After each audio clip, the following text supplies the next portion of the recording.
Halo teman-teman, kembali lagi bersama saya Hendy Pratama di Sudut Cerpen.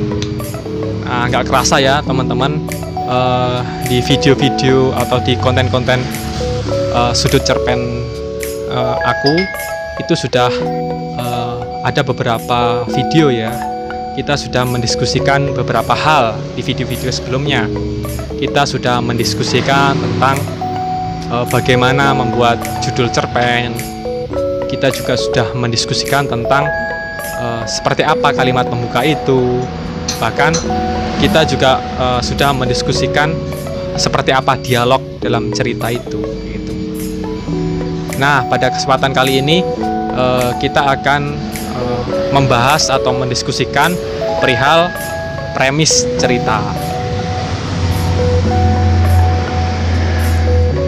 Jadi seperti apakah premis itu? Premis itu merupakan atom dari sebuah cerita. Ya, atom. Atom itu inti dalam cerita. Bisa dikatakan bahwa premis itu merupakan inti dalam cerita. Itu sebagai nyawa cerita. Banyak cerpen-cerpen yang panjang itu bermula dari satu premis. Novel-novel panjang itu bermula juga dalam satu premis.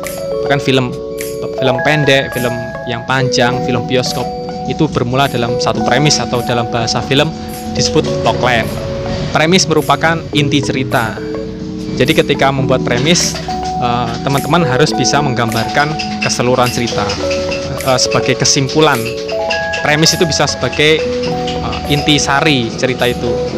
Premis ini memiliki tujuan tentu saja.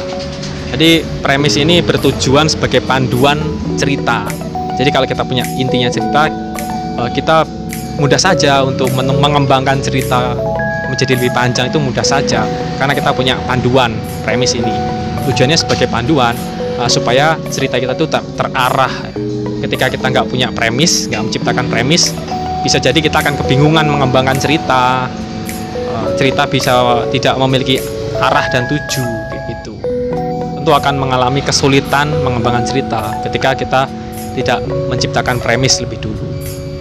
Menulis premis itu sebaiknya tidak usah panjang-panjang ya. Cukup satu kalimat kalau bisa ya. Satu kalimat atau satu paragraf saja itu sudah cukup, nggak usah panjang-panjang. Kadangkala ketika premisnya terlalu panjang, itu bisa menunjukkan bahwa premis itu sebetulnya belum kuat. Justru yang baik, premis yang baik itu yang singkat gitu. Contoh premisnya kayak gini. Jaya Katwang hendak melamar Elina, namun dia insecure atau dia pesimistis lantaran Jaya Katwang seorang tunawicara atau orang yang cacat. Itu salah satu contoh premis. Tentu membuat premis ini ada rumusnya ya, jadi gak asal buat. Rumus premis itu pertama adalah karakter. Jadi ada karakternya. Kedua adalah goal atau tujuan atau keinginan yang ingin dicapai. Nah, setelah itu challenge atau halangan atau rintangan. Jadi ada karakter, ada goal, ada challenge, ada tokoh, ada tujuan atau keinginan, dan ada halangan atau rintangan. Ketika tokoh itu memiliki keinginan dan dihadapkan dengan rintangan, maka antara keinginan dan rintangan itu terciptalah konflik. Nah, ini yang membuat cerita akan menjadi seru. Apabila premis teman-teman ini sudah kuat, maka dari premis ini bisa dikembangkan ke tahap selanjutnya, yaitu bisa ke cerita 3 babak, bisa ke tahap sinopsis cerita, bisa ke tahap logline dan lain sebagainya. Jadi intinya dari cerita pendek, kemudian novel, atau bahkan film pendek atau film bioskop, itu cerita-cerita itu bermula dari satu premis atau inti cerita yang digarap kemudian dikembangkan ke step-step berikutnya.